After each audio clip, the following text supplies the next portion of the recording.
नमस्कार, जय श्री राम। बंधुगण, आज वास्तु नुहे आज एस्ट्रोलोजी बा ज्योतिष शास्त्र एक गुरुत्वपूर्ण टॉपिक ए जोग विषय बा ए जो ग्रह कॉम्बिनेशन उपरे आपण माने बहुत शुणिथिबे आ भयभीत होती किसी व्यक्ति कहीं ना दर्शक बंधु आज आम विशेषकर आलोचना करवा जे कि आपण कुंडली जदि गुरु चंडाल जोग रही एक चर्चित जोग ये कहीं ना ये दर्शक बंधु जोग शुणिक किसी व्यक्ति डरी जाती कहीं ना गुरु चंडाल दोष। दर्शक बंधु गुरु अर्थ बृहस्पति और चंडाल अर्थ राहु। बृहस्पति राहु अर्थ प्रथम डिग्री जी रही सी बृहस्पति और सेकेंड डिग्री जी रही सी हेले आपणकर राहु अर्थ गुरु चंडाल जोग। चंडाल गुरु आ गोटे टॉपिक। दर्शक बंधु ये गुरु चंडाल जोग ना बहुत लोग डरती कहीं रिसेंट किसी दिन पूर्व एक व्यक्ति विशेषकर आसते मो पाखक से भी फॉरेस्ट डिपार्टमेंट रे काम करती पुओर जोग रही बहुत डरिले मुझे कौन है जो आज्ञा जो गुरु चंडाल जोग रही मत विभिन्न पंडित विभिन्न कथा कहते मत भय लगुच पिलार या से मुझे आज्ञा बिल्कुल आपन डरबार ना कहीं दर्शक बंधु मुझे आपको संपूर्ण क्लारिटी सहित कहवाक चाहे इवन ज्योतिष ना ज्योतिषर अर्थ किसी लोक ठीक बुझुंट भूल बुझुंट मुझे तो कहीपरि किंतु ज्योतिषर अर्थ बहुत किसी लंबा। ज्योतिष को कह जाए ईश्वरीय ज्योति अर्थ ऐश्वर्य प्रकाश जहाँ दैविक विशेषकर कह जाए पुरातन शास्त्र ग्रंथ रे। तो आम जदि ज्योतिष कौन व्यक्ति को डरवा ताले से ज्योतिष कर मूल्य किसी न थाए मु भावुची अंततः। दर्शक बंधु आज आम जाना गुरु चंडाल दोष थे गोटे व्यक्ति जड़े टीचर हो पार जड़े फॉरेन सेटलमेंट रही जड़े सोशल मीडिया काम कर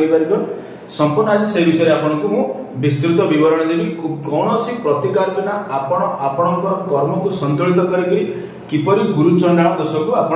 ओभरकम कर एक सफल व्यक्तित्व रे आपणकर व्यक्तित्व को कन्वर्ट करेंगे। दर्शक बंधु आम जाना गुरु अर्थ बृहस्पति। दर्शक बंधु जदि बृहस्पति कारक तत्व आम जाना बृहस्पति कारक तत्व अर्थ कौन ना विशेषकर थॉट जहाँ आम कहे कौन विचार तापर दर्शक बंधु बृहस्पति अनेक कारक तत्व रही जमी आप thought knowledge clarity wisdom expansion अर्थ वृद्धि तापर दर्शक बंधु लक जोटा आम भाग्य बोली कहे बहुत मोस्ट इंपोर्टेंट बृहस्पति तापर आसीगला आपनकर ग्रोथ तापर दर्शक बंधु जीवा जीवा अर्थ कौन ना स्वयं जीवात्मा जी प्रत्येक व्यक्ति आम जो संसार को आसे आम समस्ते जीवात्मा होकर आसीचे आ प्रत्येक जीवात्मा प्रत्येक व्यक्ति को प्रतिनिधित्व करते किए ना स्वयं देवगुरु बृहस्पति किसी कारक तो अनेक कारक तत्व रही। तापर दर्शक बंधु राहु विषय आप जानते राहुर प्रथम टेंडेंसी कौन ना प्रॉब्लम अर्थ कौन डिस्टर्बेंस तापर राहुर अनेक कारक तत्व रही जमी कि फॉरेन इंटरनेट शैडो बा छाया हम जहाँ कहे आपणकर ग्रांडफादर तापर सिनेमा जगत फोटोग्राफी फील्ड बा आपणकर जहाँ आम कहे बेइज्जती अर्थ ह्यूमिलेशन आ सोशल मीडिया ये सब रही कारक तत्व। दर्शक बंधु आपणकर कुंडली जदि आपणकर बृहस्पति आउ राहु यही कॉम्बिनेशन धरते आपणकर ये कुंडली आम आपको यही कुंडली द्वारा बुझा चेष्टा करवा। दर्शक बंधु धरतु बृहस्पति आपणकर 9 डिग्री आउ राहु अच्छा 10 डिग्री डिग्री की इंपोर्टेंस कहीं ये किसी व्यक्ति बिना डिग्री रे कैलकुलेशन करछन जोटा कि बिल्कुल ज्योतिष शास्त्र गणना बोली मुझे कहबी कहीं पराशर ज्योतिष विशेषकर दर्शक बंधु प्रत्येक ज्योतिष पराशर हो से आपणकर जेमिनी हो आपणकर नाड़ी हो भृगु हो जहाँ भी हो डिग्री मोस्ट इंपोर्टेंट डिग्री ना बिल्कुल से प्रेडिक्शन ही बेकार। दर्शक बंधु धरतु आपणकर कहीं 8 डिग्री डिफरेंस केवल 8 डिग्री 10 डिग्री डिफरेंस है आम कौन करा जाए ना एक जोग बोली आम कही था। तो दर्शक बंधु ये बृहस्पति आपण कुंडली 9 डिग्री अच्छा मझे 8 डिग्री डिफरेंस कॉम्बिनेशन कह जाए राहु दर्शक बंधु 10 डिग्री अच्छे तो अर्थ ये एक जोग सृष्टि हो गला कौन ना गुरु चंडाल जोग जहाँ कथा कथित विशेष करी किछि टेक्स्ट मध्ये रहिछि कि तार जदि प्रॉपर एनालिसिस करा जे ए गुरु चंडाल जोग अत्यंत पावरफुल व्यक्ति मध्ये करिथाय किंतु दर्शक बंधु यदि राहु आड हो गला राहु अर्थ जेमि कहले राहु होछि अनैतिक जुपिटर हेले स्वयं व्यक्ति बा जीव तो दर्शक बंधु 9 डिग्री 10 डिग्री दर्शक बंधु ये व्यक्ति जदि ए व्यक्ति के हमें प्रॉपर गाइडेंस देबा कोन दबा ना जुपिटर दर्शक बंधु होछन कोन ना थॉट पोजन करी क्लैरिटी आउ नॉलेज आउ एक्सपेंशन जहां भी हमें ग्रोथ बेली कहछे भाग्य दर्शक बंधु ये व्यक्ति जुपिटर 9 डिग्री माने 10 डिग्री आडकू जाउची अर्थात जे 5 डिग्री रे रहइबो सी सबले चेष्टा करियो ता आगे जो प्लैनेट अछि बा आगे जो ग्रह अछि ता से ग्रह को अप्रोच करिवा को चेष्टा करिवो ता अर्थ एटी जो राहु 10 डिग्री रहला ता माने दर्शक बंधु राहु पाखरे कहार गुण रहिछि ना राहु जुपिटर को क्रॉस करी आसिला परे 10 डिग्री के आसी काना 9 को क्रॉस कले 10 तो राहु पाखरे व्यक्तिर प्रभाव रहिछि भलो कर्म जीवन में परफॉर्मेंस करिवार अछि तो ये व्यक्ति कोना कोठी कोन ना राहुर कारक तत्व को आपणया को पड़िबो दर्शक बंधु हमर एया सला रहिबो बा एया रहिबो जे कि जुपिटर राहु बा गुरु चंडाल जोग जा कुंडले रहिछि से व्यक्ति यदि राहुर कारक तत्व को यूज करियो राहु कारक तत्व कोन ना दर्शक बंधु से व्यक्ति यदि फॉरेन रे काम करियो घर ठु बहुत दूर रे फॉरेन रे काम करियो नले एमएनसी मल्टीनेशनल कंपनी जहां हम कहूजे एमएनसी रे यदि काम करियो एठी काम करियो ना राहु नेगेटिव कॉम्बिनेशन जो रहिछि प्रॉब्लम जहां हम कहूजे विभिन्न प्रकार डिस्टर्बेंस ट्रबल एठी आ ए व्यक्ति की एया मिलिबो नाही ता अर्थ ए व्यक्ति रो कैरियर अत्यंत बढ़िया जो काहे कि ना जुपिटर नेचुरली कोन ना भाग्य नॉलेज ग्रोथ विजडम ए सब जिंस तो भाग्य यदि आपनकर फॉरेन रे व्यक्ति माने राहु रो कारक तत्व को से व्यक्ति यूज कला ता माने से व्यक्ति रो अत्यंत सुंदर कैरियर हबो फर्स्ट पॉइंट दर्शक बंधु सेकंड पॉइंट दर्शक बंधु ये व्यक्ति यदि कोनसी इंटरनेट दुनिया सहित जड़ित होके काम करिवो तो राहु रिप्रेजेंट करछि काहको ना इंटरनेट दुनिया सोशल मीडिया ता माने ये व्यक्ति जणे सफल व्यक्तित्व हेई परिवो नंबर 2 दर्शक बंधु ये व्यक्ति यदि कोनसी ताको ग्रैंडफादर काना राहु रिप्रेजेंट करछन काहको ना ग्रैंडफादर जदि से व्यक्ति ताको ग्रैंडफादर रो कार्यक्रम को फॉलो करिवो बा ग्रैंडफादर रो काम को यदि से व्यक्ति करिवो जहार बृहस्पति आउ राहु कॉम्बिनेशन से एक सफल कोन ना व्यक्तित्व हेकरी बाहरिबो आउ ये गुरु चंडाल जोग कोनोसी खेती करि पारिबो नाही बा कोनोसी प्रभाव पकई पारिबो नाही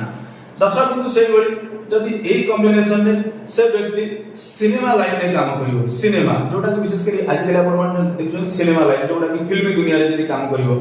अत्यंत बेस्ट तो दर्शक बंधु एई भली कॉम्बिनेशन जदि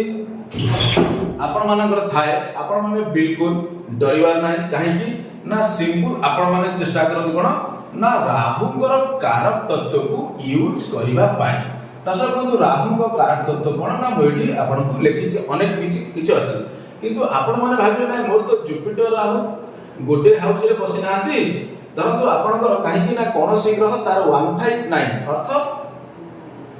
159 रे जदि थांती से मध्य कंजक्शन बा युक्ति कंसीडर करा जाय धरंतु जुपिटर एई जगह रे 9 डिग्री रे अछि कोठी ना आपनकर फास्ट हाउस कोटे सिंगल लग्न आपन को कुंडली कहि जदि जुपिटर रो 159 लिखा तो एठी पंचम हाउस जदि राहु रहिले राहु जदि 10 डिग्री आसी गला ताले ये मध्य कंजक्शन कंसीडर करा जाय तो जदि एई भलिया मध्य आपन को जातक रे थाए बृहस्पति और राहु कॉम्बिनेशन ये गुरु चंडाल दशा सत्य किंतु गुरु चंडाल दशा हेले ये कोनसे आपन को खेती करि पारिबो नाही किंतु आपण जदि राहुंकर डोमेन भितरे नांती इंटरनेट दुनिया रे नांती आपण स्टार्टअप माने फोटोग्राफी लाइन फोटोग्राफी जो माने फोटो शूट करती फोटोग्राफी लाइन रे नांती सिनेमा जगत रे नांती आपण कोनसी सोशल मीडिया रे नांती ये फॉरेन एमएनसी सहित काम करू नांती बा घर ठरो दूर रे नांती आपण घरे रहिजती तो ये कोटा कोटी ये कॉम्बिनेशन आपण को नेगेटिवली प्रभाव पकेइबो किंतु दर्शक बंधु जणे व्यक्ति जेतरा हमकु एई कॉम्बिनेशन में आम पाखक आसुची आमे बिल्कुल डरेबा ठीक न काहे कि ना जणे ज्योतिषर काम होची से व्यक्ति ता कर्म केमती करिवो हमर काम कोन ना जणे ज्योतिषर काम जति कि मु जानि छी हमर काम होची कोन ना ज्योतिषर अर्थ नो प्रेडिक्शन टूल ज्योतिष अर्थ ये एक अलाइनमेंट टूल आमे केमिति कर्म करिया हमर ग्रह इंडिकेशन दर्शक बंधु कोन दोछ को कर्म करे हम ग्रह हमको हमर जो नवग्रह रहिछ हम जातक रे हमको को हिसाब रे इंडिकेशन दोछ जने ज्योतिषर धर्म मु जेति बुझी मो गुरु जेति मते बुझै जंती कोन ना सब बेले चेष्टा करबा दरकार आमे माने समस्त कोन ना गोटे व्यक्ति को प्रॉपर गाइड करबा ना तुमे बृहस्पति और राहु तुम जातक रे कॉम्बिनेशन अछि तुमे घर ठु दूर को जाओ कि फॉरेन एमएनसी से काम करो कि आपनकर फोटोग्राफी फील्ड रे काम करो ये विशेष करी एटा हमर गाइडेंस रहबो किंतु ये गाइडेंस केबे आपन को डरेइबो नाही कि डरेबा कथा नुहे त दर्शक बंधु कंजक्शन अर्थ केबे आपन भाबिबेनी गोटिए घरे बृहस्पति राहु परंतु आपनकर सपोज करो तो आपनकर 10th हाउस रे रहले ना जुपिटर धरतु 5 डिग्री रहले सेई बली दर्शक यदि एटी सेकंड हाउस रे राहु रहला सेकंड हाउस रे एटी यदि दर्शक बंधु 6 डिग्री आसी गला त माने ये मध्य कंजक्शन काहेकि ना कोनोसी ग्रहर 159 भितर यदि आउ एक ग्रह आसे त से कंजक्शन आख्या दिया जाय किंतु एटी डिग्री होती इंपोर्टेंस काहेकि ना ग्रह को मध्य ए जो डिग्री विशेष कर दर्शक रहउची मिनिमम 8 डिग्री भीतर यदि आसेला ता माने से एक युक्ति कंसीडर करा जाय 8 डिग्री अधिक आगला 11 12 से कंजक्शन प्रभाव आसे नाही बहुत स्लो 1% 2% किंतु ताको पराशर ज्योतिष रे विशेष करी कंजक्शन कंसीडर करा जाय नाही आ जो माने विशेष करी या पर रिसर्च बहुत कम करंती सीधा ग्रह देखिबे कहबे एया हेगला बिल्कुल तार कोनोसी प्रभाव दर्शक नाही आपण चाहिले एबे भी आपनकर जातक रे लगै परिबे कोन ना जदी आपनकर गुरु चंडाल दोष जातक रे अछि अर्थ बृहस्पति राहु कॉम्बिनेशन अछि आपण जदी ए लाइन में काम करछन सोशल मीडिया रे इंटरनेट दुनिया रे फोटोग्राफी फील्ड रे सिनेमा फील्ड रे फॉरेन एमएनसी जा काम को डायरेक्ट फॉरेन सेटलमेंट आपण एक सफल व्यक्तित्व रे परिणत होबे आपण भलो जीवन इनकम करे आपण भाग्य सपोर्ट दो काहे कि ना जुपिटर भाग्य मध्य जेतले आपण राहु को कैरेक्टर को अप्लाई करिवे तो आपण भाग्य आपण को सपोर्ट दो तो दर्शक बंधु ये होची आज आलोचना कहीं ना मोर बहुत इच्छा था विषय कहया समय तो बहुत कम था मुझे कहीं लोक ये डरती प्रचुर डरा जाऊँगी कहीं ना डरई आपण पाखक जी विभिन्न रेमेडी करेंगे ये सब कार्य कारण ये संपूर्ण आपण मैंने निजे चाहिए निजे बुद्धि आज खटे जेकोसी ग्रह 8 डिग्री रे कम डिग्री एक दर्शक बंधु एक जीव 2 आड़ को ना 2 जीव 1 आड़ तो बृहस्पति कम डिग्री रहिले आ राहु जो अधिक डिग्री रहिले ता माने एठी कोन हबो ना बृहस्पति राहु आठ गला माने आपण राहु कर जदी पॉजिटिव कारक तत्व को आपण संगे लेबे बा कोन से एस्ट्रोलॉजर आपण गाइडेंस करिवे ताले आपनकर कोनोसी असुविधा नै अर्थ ए गुरु चंडाल जो जोग रहिछि या आपण एक बहुत बड़ धनी व्यक्ति बा सफल व्यक्तित्व आपन को करिवे धन्यवाद जय श्री